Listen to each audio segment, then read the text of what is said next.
Hello friends, welcome back to your channel. This is Manna and the video is based on SPA clerk mains mock. अब इसमें क्या है, analysis नहीं है, थोड़ा सा स्पेशल चीज़ें हैं जो मैं आपके साथ शेयर करना चाहती हूँ. ओके, तो इसमें देखो मैंने आज जो अटेम्प्ट किए थे, जैसे पहले मैं बोल रही थी कि इंग्लिश के लिए कुछ रिलेवेंट जो मुझे लगे, जैसे इतने मेंस के मॉक्स हम लगा देते हैं ना, तो हमें आइडिया हो जाता है किस तरह के मॉक्स में एग्जैक्टली मेंस में क्वेश्चंस आते हैं. तो मुझे कुछ रिलेवेंट डाटा चाहिए था. तो आप ही ने सजेशन दिए थे कि आपको ऑलीवुड भी ट्राई करना चाहिए. ऑलीवुड की एक बार इंग्लिश सेक्शन लगा के देखो, बहुत अच्छा है. सो आप ही की रिकमेंडेशन पे, जैसे मैं रिकमेंड करती हूँ, ठीक है, नॉट प्रमोशन, तो उसी के हिसाब से मैंने आपके रिकमेंड को माना और अटेम्प्ट किया. अब इंग्लिश में देखो, हाँ आप एक बार इस पर मत जाना, क्योंकि ये वाला मैं ना सिर्फ क्वेश्चंस पढ़ रही थी और ट्राई कर रही थी कि मुझसे कितने क्वेश्चंस बन रहे हैं कितने नहीं बने. अब देखो लास्ट में जैसे अनअटेम्प्टेड काफ़ी ये पड़े हैं, इट मीन्स मैंने ये क्वेश्चन को बस फर्स्ट से लेके मैं शुरू तक ऐसे ट्राई करती गई, हर एक क्वेश्चन को पढ़ रही थी. नहीं भी हो रहा था फिर भी उसको टाइम दे रही थी मैं, ये हो रहा था. ठीक है, तो ये वाले देखो, अब इस पे 104 सेकंड, फिर भी मैंने इसको किया, इस पे 330 सेकंड लगे हैं, पर फिर भी ऐसा था कि मैं ना कुछ कर, क्योंकि फर्स्ट था ना ये सेक्शन, तो मैं हर एक क्वेश्चन को देख रही थी कि एग्जैक्टली वैसा ही फील दे रहा है, एग्जैक्टली वही माइंड में टाइप आता है जैसे हम मेंस के मॉक्स में, मेंस के एग्जैक्टली एग्जाम में आता है, तो वो मैं चेक कर रही थी. मुझे एकदम एक्यूरेट लेवल लगा, तो मुझे लग रहा है ये सेक्शनल तो मैं मैथ्स रीजनिंग इंग्लिश के एग्जाम तक करके ही जाऊँ. ऐसा फिलहाल तो बहुत स्ट्रॉन्ग ऐसी फीलिंग आ रही है, इंग्लिश के तो स्पेशली. ओके, अब मैं रीजनिंग में आपको बताती हूँ. जैसे मैंने कहा ना, कुछ स्पेशल आपके साथ शेयर करना है. अब इसमें देखो, सबसे बड़ी बात तो जो मैं आपके साथ शेयर करना चाहती हूँ, आप इसमें देखोगे कि मैंने लास्ट के क्वेश्चंस देखो अटेम्प्ट नहीं किए हैं, ये वाले लास्ट के क्वेश्चन, जबकि ये क्वेश्चन काफ़ी ईजी थे. आपको मैं दिखाती हूँ, ये वाला 7% थे, डिफरेंट अमाउंट थे इसमें, काफ़ी ईजी क्वेश्चन था. एक बार करके देख लेना ट्राई, आपको पता लग जाएगा. ये वाले देखो, ये वाले तो हो सकते थे ना, पर फिर भी मैंने नहीं किए हुए. ये वाले देखो, ठीक है, ये एक छोटी सी पजल थी, ये आप करके देख ले. 9 पीपल थे और फेसिंग इनवर्स थे सारे के सारे. तो ये वाली पजल देखो, हो सकती थी आपकी. 4 क्वेश्चंस थे शायद इसके, और ये वाले हो सकते थे 4 क्वेश्चन इसके थे. तो 10 क्वेश्चन तो सेम ऐसे ही थे जो अब डुएबल थे और आपके से हो सकते थे आपसे. लेकिन अब दूसरी चीज़ जो मैंने अटैम्प्ट नहीं किए, अब यहाँ पर हम जाते हैं एनालिसिस में. अब एनालिसिस में आप, हाँ यहीं से सॉल्यूशन में जाएंगे ना, थोड़ा सा इंटरफेस न्यू है, समझने में टाइम लगेगा. अब इसमें देखो, पहली वाली पजल को मैंने 408 सेकंड्स दिए हैं, तो इट मीन्स आप लगा सकते हो कितने हो जाएंगे, अराउंड 7 मिनट. ठीक है, 6 से 7 मिनट. तो सीधी सी बात है ना, मैं जब इसको इतना दे रही हूँ फिर भी मुझसे नहीं अटैम्प्ट हो रही है, तो मुझे 2 या 3 मिनट में समझ तो आ गई थी, वरना तुझसे नहीं हो रही है, लेकिन फिर भी मैं बनाने की कोशिश कर रही थी कि हो रहा है या नहीं हो रहा है. मुझे पता है ये एग्जैक्टली एग्जाम नहीं है, आपको बस ट्राई करने हैं उन टाइप के क्वेश्चन को. सो आई वॉज ट्राइंग. अब क्या करना है, मुझे अभी जो मैं सोच रही हूँ कि एक बार बिल्कुल एक्यूरेट एग्जाम में जैसा मैं अटेम्प्ट करूँगी ना, वैसा का वैसा एक बार करके देख लेते हैं इसमें. ठीक है, सॉरी.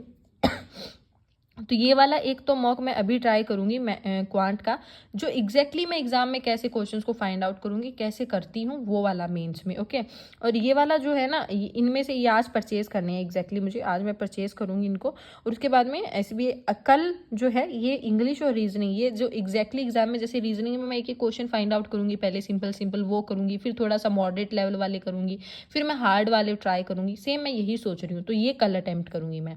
ओके, सो ये था. और हाँ, आज जो टारगेट्स दिए थे वो मैं कल कंप्लीट करूंगी, क्योंकि आज मैंने थोड़ा सा डिफरेंट ट्राई किया. क्योंकि मैं पहले आपको नहीं बताना चाहती थी, रिकमेंड नहीं करना चाहती थी, क्योंकि जब तक मुझे फील सही से नहीं होता है, सेटिस्फाई फील नहीं होता है, तो मैं रिकमेंड नहीं करूंगी. ओके, तो आपने मुझे रिकमेंड किया, अब जो मुझे मेरे साथ जो स्टडी कर रहे हैं ना स्टूडेंट्स, उनको भी मैं अब यही कहूँगी कि आप ही लगाओ. ठीक है, मैंने पूरा पूरा लगाया है, टाइम पूरा दिया है, तो इट मीन्स ये तो है नहीं कि मैं बस यूं ही हवा में फेंक रही हूँ बातें, नहीं. अच्छा लेवल है, बहुत सही लेवल है. जिसको इंग्लिश ना पहले जो अपन मॉक्स वगैरह लगाए थे उनकी हाई लग रही है ना, आप एक बार ये वाली इंग्लिश लगा के देखना.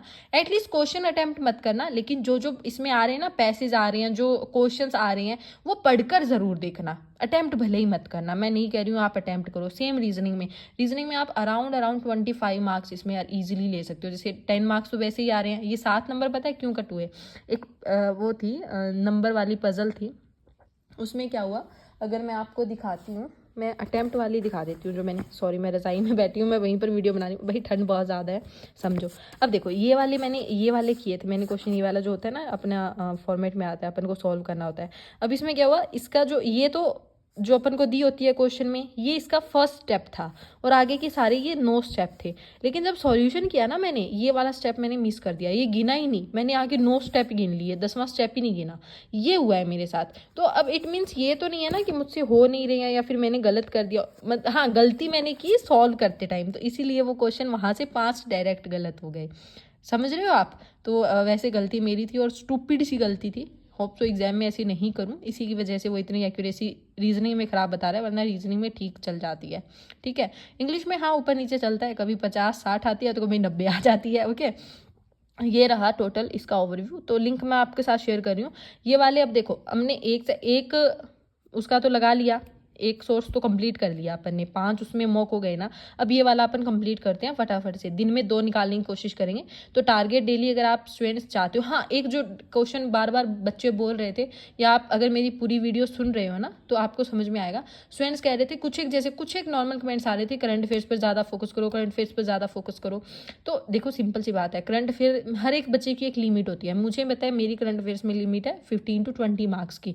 चाहे मैं कितना मर्जी पढ़ लूँ, मुझे पता है मैं उतना ही कर पाऊंगी।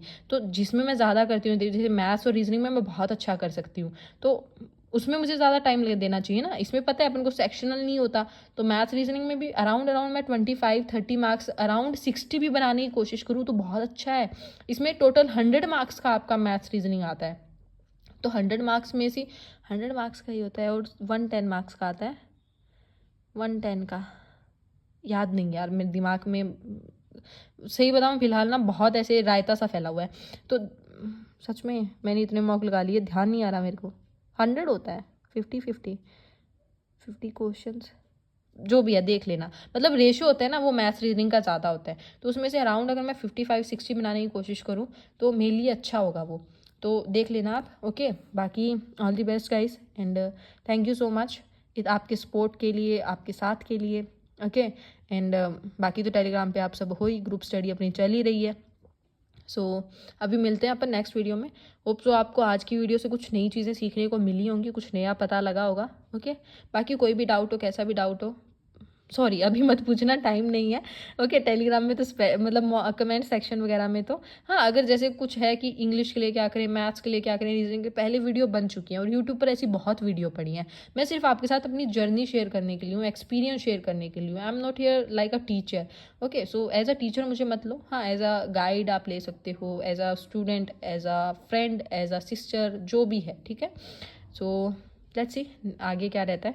ये वाला मैं ना अभी सीरियस होकर थोड़ा जैसे एग्जाम में देंगे ना अपन वैसे दूंगी, फिर मैं आपको मार्क्स भी शेयर करूंगी, तो आप ये वाला लगाना, इसका मैं लिंक आपको दे दूंगी डायरेक्ट। ठीक है, सो थैंक यू। हाँ एक चीज़ और, जैसे मैं फेस क्लाउड की पीडीएफ्स करती हूँ, लेकिन स्टूडेंट्स के पास वो नहीं है, कईयों के पास कहते हैं कि फ्री में कहाँ से पीडीएफ मिल जाएगी। तो रिलेवेंट है, मतलब आपको तो दिसंबर, नवंबर, अक्टूबर 3 ही तो पीडीएफ चाहिए, उनका भी मैं लिंक दे दूंगी। तो आप अदर सोर्स किए हैं जैसे वो अक्टूबर, नवंबर, दिसंबर, वो तीनों पीडीएफ डाउनलोड कर लेना, उनको पढ़ के चला जाना। अराउंड 20 क्वेश्चंस तो आपके वहीं से कवर हो जाएंगे, 20 मार्क्स तो आ सकते हैं, लेकिन उनको 2 बार रिवाइज कर लेना पेपर से पहले तीनों पीडीएफ्स को, बस यही रिकमेंड करूंगी। So thank you so much guys, tata, take care, all the best.